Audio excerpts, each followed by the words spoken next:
In America, young people today are concerned about what the future holds.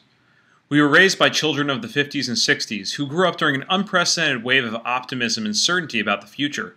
They knew that if they worked hard, they would be able to provide for their families and have fulfilling lives. This was the American dream, and many lived it. But many young Americans today have lost sight of that dream. What they do see is a difficult job environment, stagnant economic growth, and burgeoning personal and government debt. They have healthcare, education, and mortgage expenses that prevent them from taking risks or challenging the status quo. They're mired in the day-to-day task of just getting by. So the dominant priority for young Americans is how to become self-sufficient. For me, the answer is entrepreneurship. I believe that we will see and are seeing a wave of young people starting successful companies and taking control of their destiny.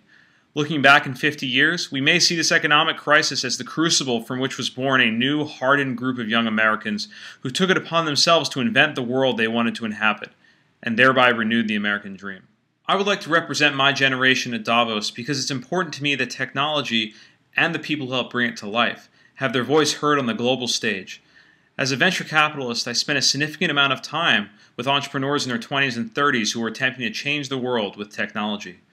And the great thing about technology is that it actually favors the young who are natives in the digital age and aren't tied down to how things were done in the past.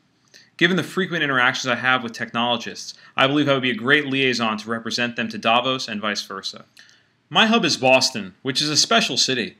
It has the intellectual energy and enthusiasm of thousands of students who all want to make their mark on the world.